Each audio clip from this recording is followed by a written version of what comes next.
Bonjour tout le monde, il y avait un petit bout de temps que je vous avais pas fait une nouvelle vidéo. Et ben écoutez, je vous fais une petite vidéo en continuité de celle que je vous avais présentée, comment bien choisir son cylindre.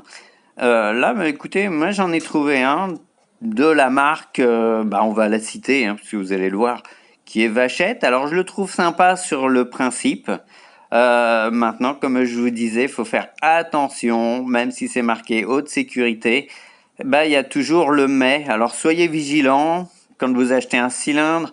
Renseignez-vous plutôt auprès de professionnels que de plutôt accepter ce qui est clairement marqué sur les papiers. Voilà quoi.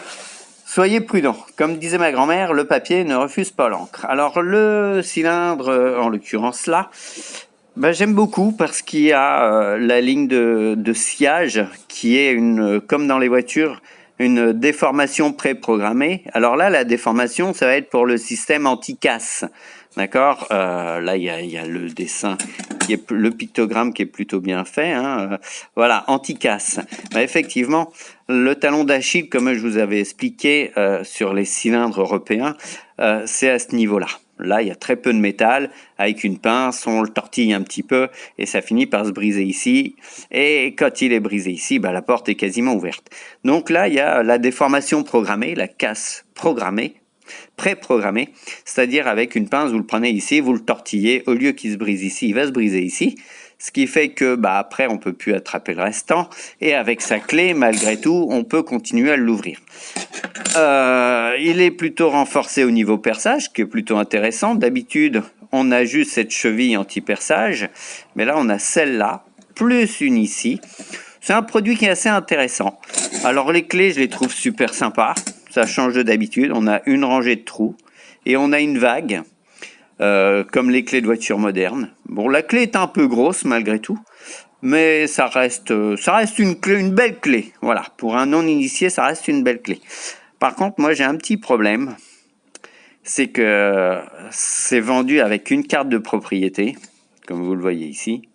Carte personnelle, mais bon, que j'ai regardé un peu sur le web, pour refaire une clé, on vous demande la carte. Et si vous ne l'avez pas, on vous demande tout un tas de documents. Ce qui, a priori, garantit vos clés de ne pas les refaire n'importe où. Moi, j'ai un problème avec ça.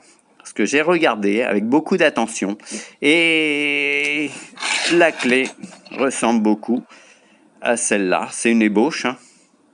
Pas faire de pub non plus. Je ne suis pas encore sponsorisé, ça viendra peut-être un jour.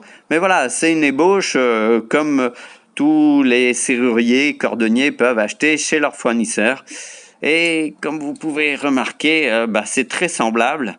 Et c'est semblable au point que on peut tailler une clé. Et une clé fonctionnelle.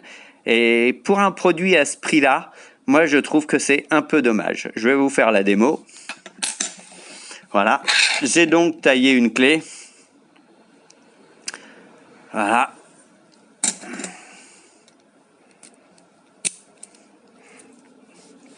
Et voilà.